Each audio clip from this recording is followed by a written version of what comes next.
You might have seen a video I did a while back on doing phase shift processing on the Teensy using the audio library and the DSP portion of that audio library. I mentioned at the time that although I think that Teensy is a fantastic board and a great library, I'd really like to have a more nuts and bolts understanding of how you go about programming the microcontroller, how you interact with an I2S enabled device, how you do DMA, and finally how you sort of integrate the CMSIS DSP library, all using a microcontroller. And the one I've chosen is the one on the left there. It's an F767 Nucleo-144. Before I go through all that, I do want to recognize there's an amazing channel out there called YetAnotherElectronicsChannel. I'll include a link to that below. And he has an amazing DSP series where he goes through kind of programming from a nuts and bolts perspective, and it was really instrumental to my understanding. I can't thank him enough for doing that. And like I said, I'll include a link below. So just to set up where I'll get to by the end of all this, I've got this diagram on the right here, and I'll just walk through sort of the major components that I'll be building up here. So you've seen this microphone amplifier before. It's just a simple little takes an electret microphone and amplifies it. So this is something I've done before, and I won't go into a lot of details. These two components are the new components. So the board I'll be using for audio processing is the PMod I2S2 board, and that's basically an I2S enabled board that has both a stereo input and a stereo output, and an onboard ADC and DAC that allows for the transmission of audio signals to your core processor. So the next major component is the microcontroller here. That's the F767 board that I mentioned before. And on this board you have the DSP processing, which occurs in the CMSIS DSP library, which incidentally is at the heart of the Teensy finite impulse response filters. Then you also have I2S running here to communicate with the audio board, and then direct memory access is used to actually write the data coming from the board and write the data to the board. So that whole sort of data shuffling is taken care of via DMA on the processor. So what I want to get to is to have the audio signal come in here, to be processed in here to produce that 90 degrees phase shift, and then have via the stereo input to the PMod board send that 90 and 0 phase shifted audio signal back to the board here. Now once I've sent the 90 and 0 audio signal back to the PMod board, I'm then going to send that same 90 and 0 audio signal to my Talo mixer that you've seen in other videos. So the Talo mixer takes 4 inputs. It takes the local oscillator signal at 0 and 90 degrees, and that's RF, so that's at the transmission frequency that you want. It takes the 0 and 90 audio signals. It runs that through the Talo mixer here, through an RF combiner, the result of which is you get a single sideband RF output here.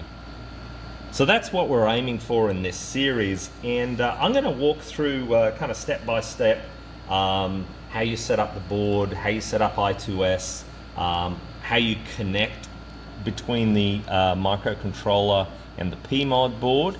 And it is slightly different to the YetAnotherElectronicsChannel board, and I'll show you that. But so what's going to come up next is I'll go through the wiring between the PMod board and the core processor.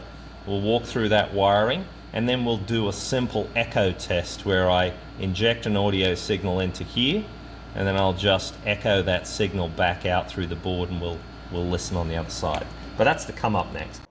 So before I get into the connections between the Nucleo and the PMod audio board, it's worth just doing a quick summary of I2S. So I2S is a serial protocol for connecting digital audio devices together.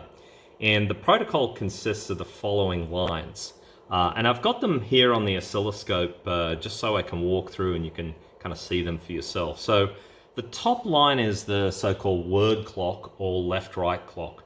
And that determines whether the data is for the left or the right channel. Below that, the purple line is the so-called bit clock. So basically this bit clock pulses whenever there's data on the output lines. So the LR clock, the frequency of the LR clock is the frequency of the audio sampling rate. The frequency of the bit clock depends on how many channels you have. So we've got 2 channels in this case. And then the number of bits per left or right frame. So this happens to have a 32-bit frame. So in other words, there's 32 bits in each left and right frame. So the bit clock in this case is 2 times 32 times the sampling rate, or around about 3.116 megahertz. So moving down from that a bit, the blue line right here is the so-called master clock. Now the master clock is usually an integer multiple of the word clock. In this case, it's 256 times the word clock. So if we do the math, 256 times the word clock at 48.7 is around about 12.467 megahertz. And then finally, the green line right at the bottom is the actual data itself. So the data itself is synchronized, of course, by the LR clock and by the bit clock. And you can see there's some data on there. If I move left and right on the trace, you can see that green trace is where the data flows through. So let's start looking at the connections between the PMod audio board and the Nucleo. So we're going to start with the PMod board first. As you can see, these 2 lines here are 3.5 millimeter stereo jacks for the line out here and the line in here. These connections at the top here are the I2S lines and power and ground. So let's just start with power and ground first. So these 2 pins here are power. Here's ground right here. Sorry, excuse the glint there. And then the remainder of these lines are the I2S lines. So the top lines are for the DAC and the bottom lines are for the ADC. Let's go through the individual I2S lines. And you can see here the board makers provide this little guide here. So you can see the I2S lines for the DAC are at the top, I2S lines for the ADC are at the bottom. And starting from the outside, so that's this side of the board here, we have the master clock. The next one along is the LR clock or the WS. Then the next one is the bit clock or S clock. And then this one is data in or data out. Now what I've got on this board is, because I want to run the DAC and the ADC on the same clocks, I've actually got the master clock, the LR clock, and the bit clock soldered together. Now you can run them separately, but I've got them all soldered together. And then the final thing on the board is this little jumper here, which configures the board either in master mode or in slave mode. And as you can see, the jumper's to the left-hand side, indicating that this board is in slave mode. And what that means is that it's actually receiving, it's not generating any of the clock signals itself, it's receiving all those clock signals. You can be a slave in either transmit or receive, or a master in transmit or receive. So it doesn't indicate which is transmitting and which is receiving. What it indicates is who's actually providing the clock signals. Okay, so we've covered the PMod board. Let's move now to where those connections go on the Nucleo. Note that these connections are specified in the STM32Cube IDE, which we'll go through in a few minutes' time. And these are ones that I have chosen. You do have some limited configurability into which pins you actually choose, and I'll go through that. So first, the 3.3 volt and the ground lines. So that's easy, that just goes straight to the 3.3 and ground lines on the Nucleo board. So then we have the 2 I2S2 I2S interfaces on the board itself. Now, I have two here, and this is one of the differences between this and the Discovery board is there is no full duplex mode on the F7. You have to run receive and transmit using a master I2S and a slave I2S here. So let's just see where the lines go from the PMod board. So starting with the ADC lines first, I've got data out from the PMod going to PC3, master clock goes to PC6, LR clock to PB12, and the bit clock going to PB10. And then on the DAC side of things, note here's those connections between the master clock, the LR clock, and the S clock on the DAC to the master clock, LR clock, and S clock on the ADC. So they're just bridged across there. And then finally, the data pin from the DAC goes through to PC12 on the Nucleo. And then the final setup is because the transmit side of the I2S is configured in slave mode, I have the transmit S clock and the transmit LR clock connected to the receiver's S clock and LR clock respectively. Now note that I've got the master clock here. You actually don't need to configure that. This is when you're configuring the transmitter as a master. It uses PC7. So just to summarize, PC12 is the data out from the Nucleo to the PMod board, and then you have the LR clock on PA4 and the S clock on PC10.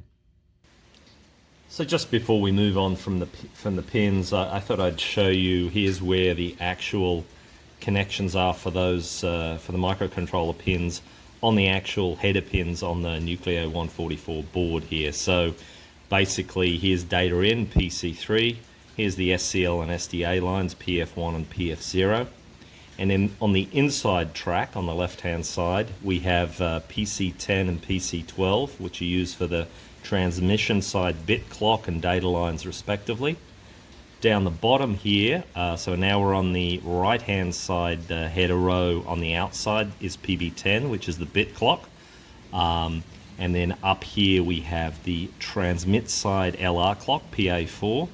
The transmit master clock, which we're not using, so that's unconnected.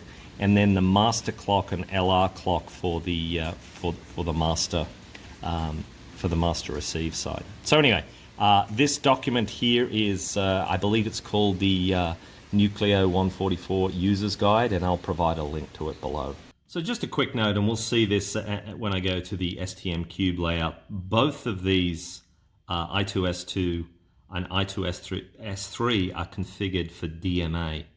So in other words, DMA will handle the shuffling between the memory and the peripheral in the case of data going out, and from the peripheral to the memory in the case of data going in. But we'll cover that when I cover the STMCube 32 setup. Okay, so let's now cover STMCube. So STMCube is a free IDE published by ST for development of STM-based microcontroller software. So it consists of two major portions. The core IDE, which is Eclipse-based, and that's where you write all the C and C++ code, and the STMCube MX plugin, which is used to configure the ports on the microcontroller. So what we're looking at right now is the STMCube MX plugin that's embedded in the IDE. So I have CubeMX open for our project, and let's walk through the setup. There's a number of good deep tutorials out there on STMCube IDE, and I'll provide some links to that. I don't intend for this to be a deep tutorial. It's such a broad topic. But what I'll do is I'll cover kind of just setting up how you configure the I2S interfaces using the MX plugin. So let's have a look at the two I2S ports.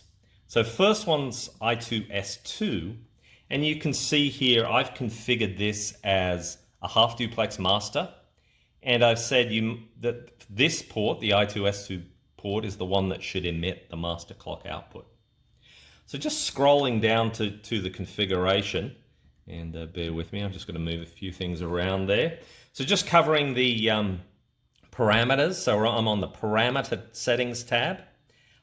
It's in mode master receive, communications I2S Philips. It's a 24-bit data on a 32-bit frame.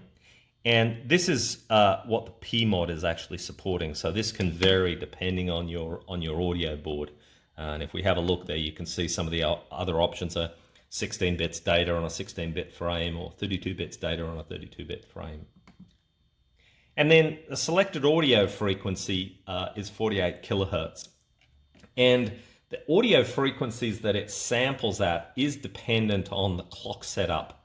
And it uses integer multiples of the clock configuration. We'll cover that coming right up. So just rounding this out, the only other option here is clock polarity, which is set to low.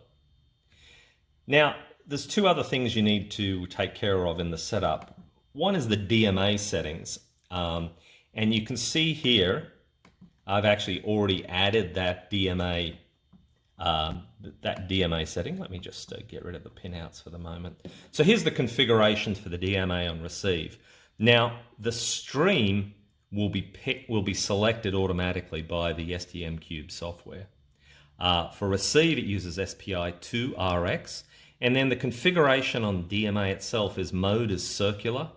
And what that means is that the DMA will continuously, in this case, this is the receive, so it'll continuously populate memory from the peripheral. And you can see here I've got the choices over here. I've got memory increment, but peripheral not increment. That's the typical setup of peripheral not incrementing. And then the data word is half word, both for the peripheral and for the memory. The configuration of the other I2S is pretty much identical to this. Obviously the direction is different, but the data width and the mode is the same. The DMA stream used will be different for the transmit side. So let's finally go into the GPIO settings. And this is where it tells you which pins are going to be used for the various for the various I2S signals. So you can see here, this is the bit clock. This is the LR clock. This is data in, data out, and this is master clock. Now, you do have some flexibility on what you can choose here, but it is limited flexibility. Unfortunately, you don't actually select it on this screen here. You select it on the pinout screen. So if I just move back to the pinout screen, you can see here when you click on a particular pin, it'll tell you the options for that pin. And so, like I said, this particular pin here, PE0, you can't configure that as an I2S pin, at least using this interface. So again, just going through those pins there, we've got PB10 configured as the bit clock, PB12 as the LR clock, PC3 as the data, and PC6 as the master clock. So let's move on to the transmit side of this, and that's on I2S3. Let me get rid of that. And you can see here, this is configured again as a half duplex slave, but in this time with no master clock output. We're already taking the master clock out. We already have a master clock output from the receive side. We don't need it here. And then moving on to the parameter settings of the I2S3. And these are pretty much identical to the receive side. So except for this one right here, master slave transmit instead of mode slave transmit, instead of mode master receive on the other one. But the rest of the options are identical. Communications protocol, data and frame, the audio sampling rate, and so on and so forth. And then finally onto the DMA settings. Let's get rid of that pin out there. You can see here that these are identical. Obviously this is swapped around for the transmission side. But again, the mode is circular, data width is half a word, half a word. So that's pretty much all you have to configure to get I2S and DMA configured. I mean, obviously we've got some programming to do, which I'll show you coming right up. But If you have a look here, NVIC is the interrupt configuration, and for DMA that's all handled for you. You don't have to actually do anything here to configure NVIC for DMA on the I2S lines. You do have to configure NVIC, and I've got one here. As you can see, I've got one of the interrupt lines is assigned to the user button, and I do have that configured because I want to use the user button to control some of the behavior in the sound processor.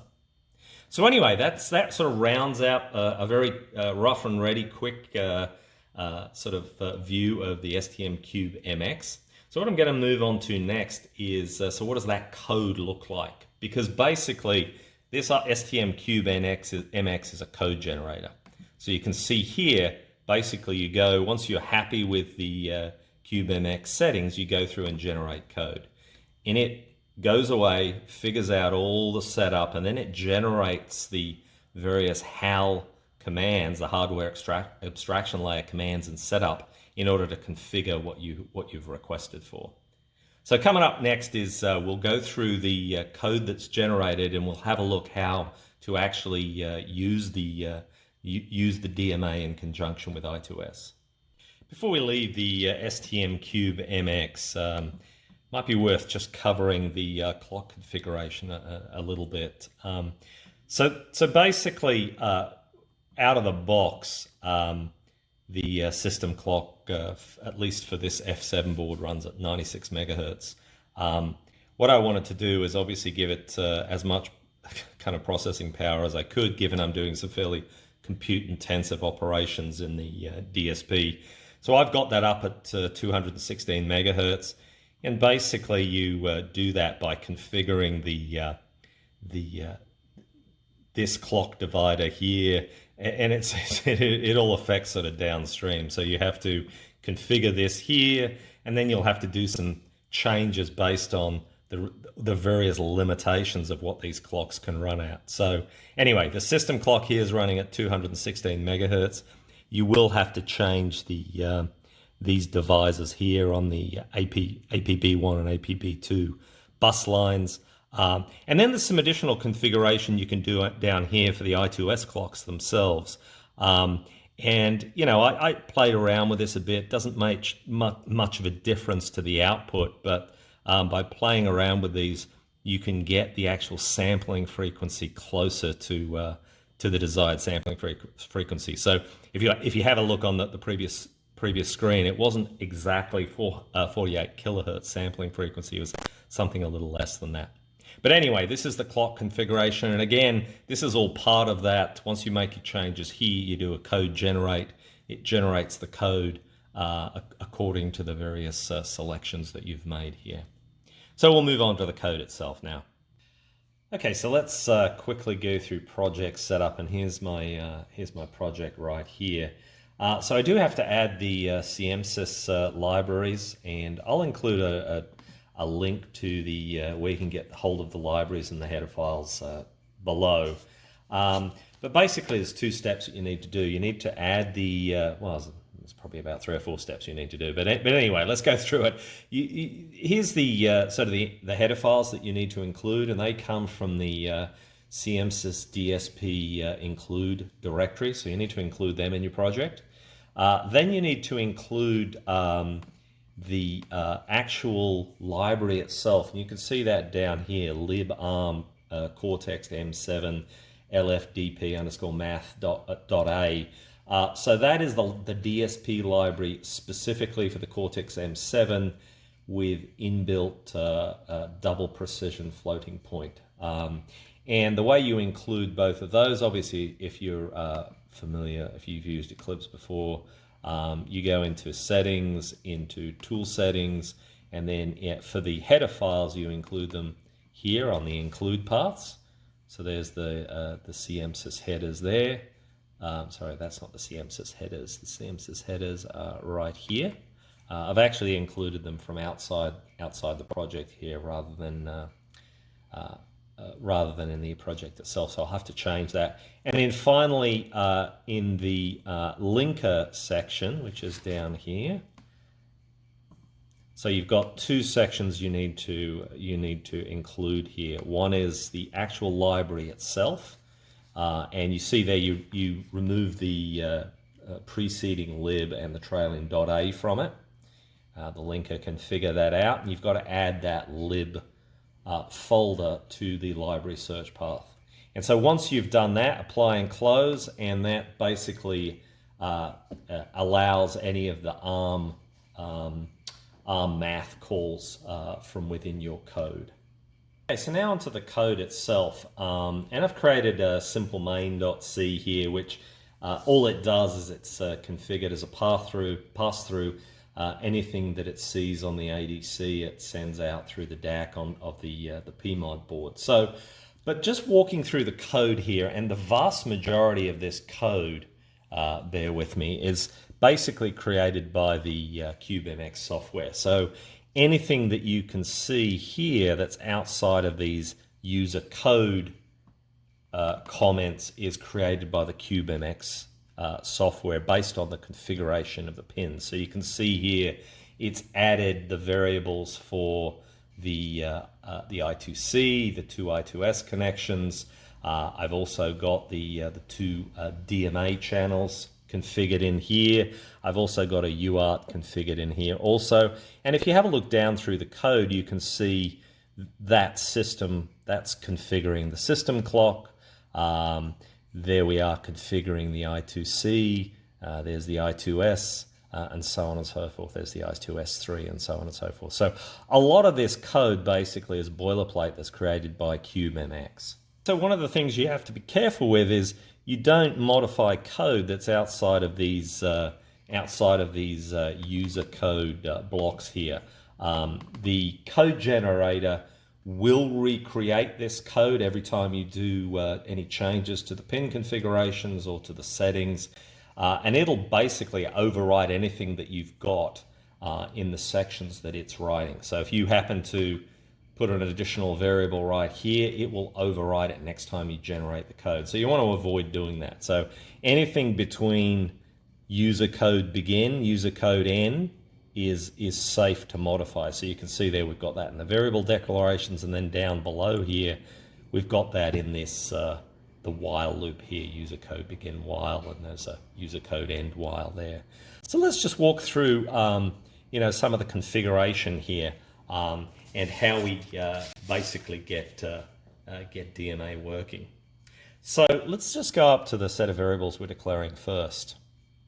And you can see here the first hash defined there is samples. And that's basically the total number of left plus right samples that we're going to read in each DMA pass. So the next hash defined buff samples, that's actually the number of 16-bit samples in total. And that's calculated by the number of samples times 2 for 16 to 32 bits, and then times 2 again because we have to take into account left and right samples.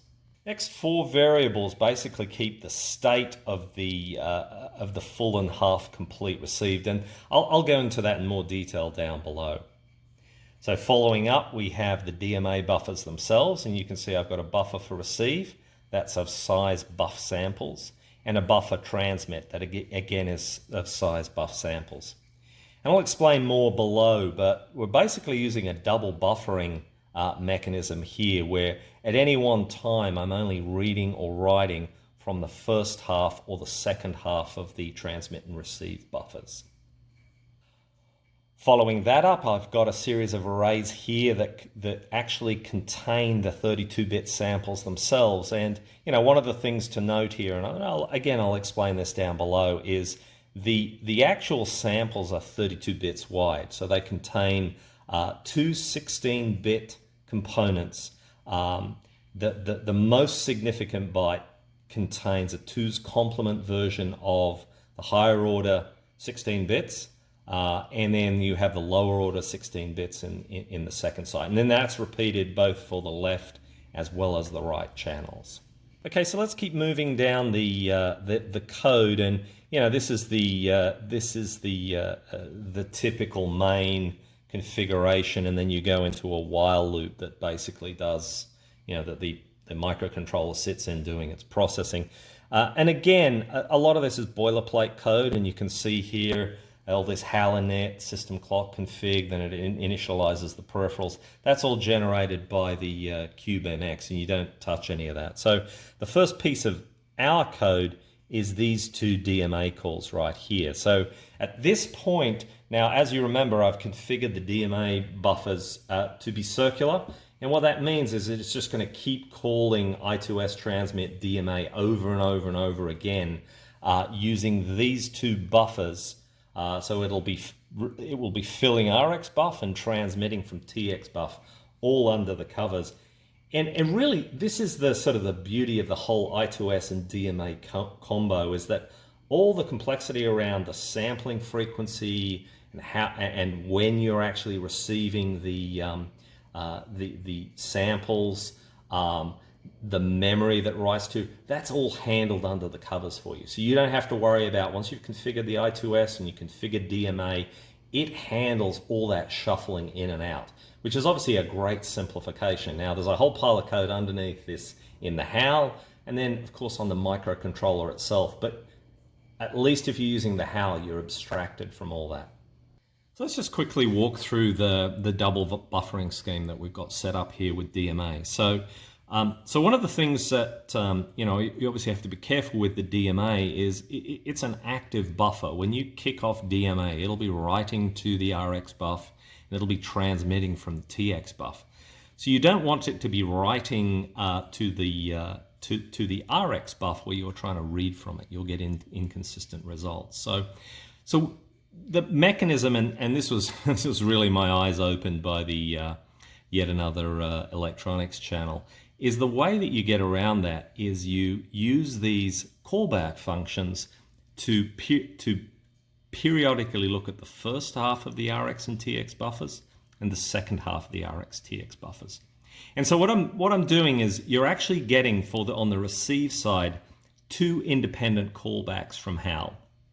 One that indicates that the first half of the received buffer is completely received, and then you get another callback when the second half of the received buffer is completely received. And then you get the same set of callbacks on the transmit side. So on the transmit side, when the first half of the buffer is transmitted, you'll get a callback. And then when the second half of the buffer is transmitted, you'll get a separate callback. So the strategy is basically to keep track of the state that the receive and transmit buffers are in. So what I'm looking for, and I'll show you the code on this, but I set a variable here at when the first half of the receive buffer is received, another variable that is set here on the first half, and so I know that when I've received both of those events, that the receive and transmit buffers can be basically written to and read from. And then I get a similar set of callbacks on completion for receive and transmit, and then I know that the second half of the buffers are in good order to receive and transmit from. Now, I did think about this, and typically with a double buffering, you'd receive in here, and then you'd actually transmit on the second half, and vice versa. You'd receive here and transmit this half. That doesn't work in this case, because basically, as soon as all you're doing in your callbacks is setting a variable. As soon as you do that and the interrupt is ended, DMA marches on and starts using the other half of the buffer. So what I'll basically do now is go back to the code, and I'll show you these four variables that I'm setting to track the state, and then we can go into seeing how I'm actually capturing the input and writing to the output. Okay, so here I am back at the code, and here's these four callbacks that I was talking about. So here's the two complete callbacks, and this gets invoked. So the transmit complete callback gets invoked when the transmission of the second half of the buffer is completed. This is the completion callback on the receive side, so that's when the second half of the receive receive buffer is received. And then we have 2 at the halfway point. So this is the one, obviously this is the one on the transmit side and the receive side that indicate that the halfway point is completed. Now, as I mentioned before with DMA, because it's configured as circular, it's just going to keep on receiving and sending from the buffers that you have given it above, and you're going to keep getting these callbacks. So the next step is to actually, well, what am I going to do with those callbacks? So I've set these state variables here on full complete for transmit and receive, and half complete for transmit and receive. And then if we go up to the while loop, you'll see how I'm basically using them. So in the while loop here, I've got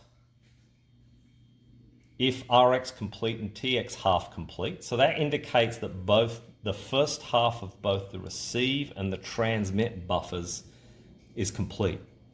So what I can do at that point is basically use the data that I've got from the buffers and send it out. So I call do pass through there. So let's just go through to that definition.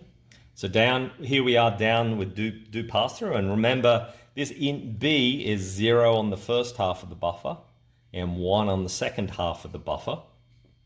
And you can see here I'm just simply reading in source left and right, and the loop here is again because start buff is b times buff sample, so this will be 0 on the first half of the buffer, and end buff will be halfway through the buffer. So I basically go through and I fill source left and source right. So these are 32-bit numbers right here. And then Rx buff, POS and POS1 contain the most significant word, least significant word for the Rx buffer. And then I've got to read it for both the left as well as the right channel. So at the end of this loop, I'll have populated source left and source right with the first half of the receive buffer. And then on the other side, you can see here I'm going through, and this is just a pass through, so I'm not doing anything special here.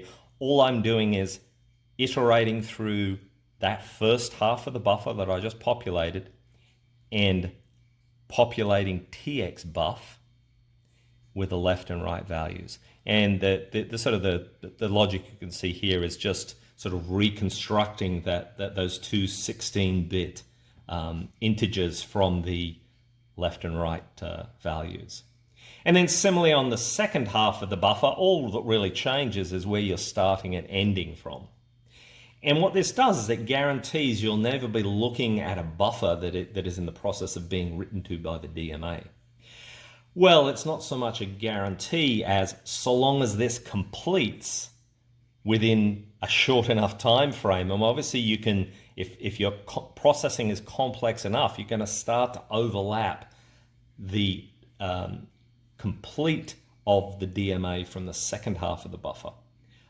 So anyway, so long as you keep your processing in a tight enough tolerance, you can avoid that situation. And what I'll do is I'm going to put some little GPIO pin setting here and here, and we'll be able to see on the scope where the various activities are taking place.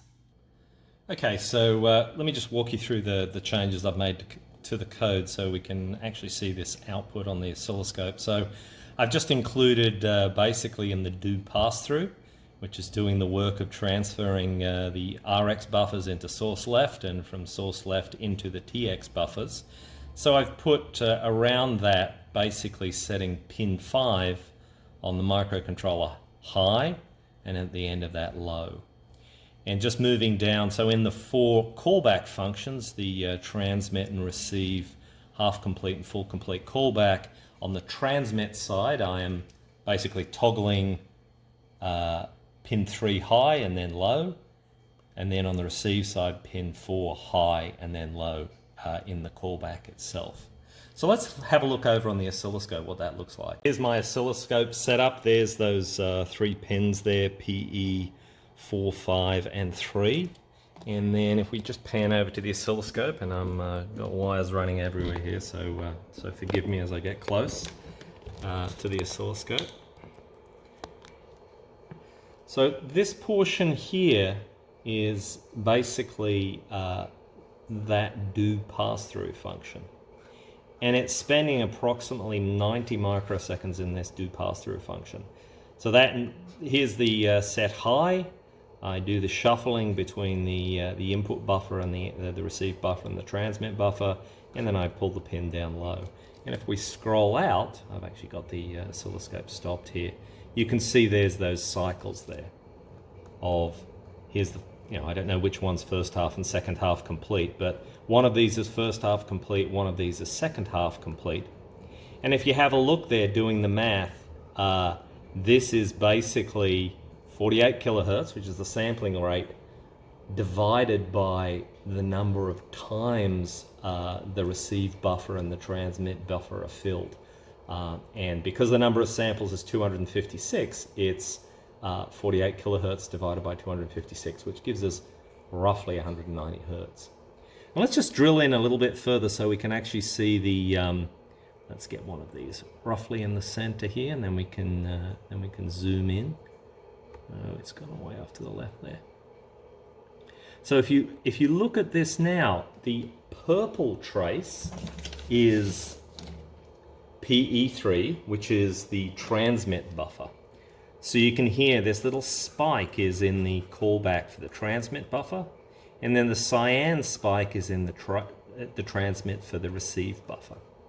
So you can see here, I get the callback, set the value, I get the callback on the receive, set the value, and at that point I've fulfilled the two criteria for the while loop to enter do pass through, and then it calls do pass through.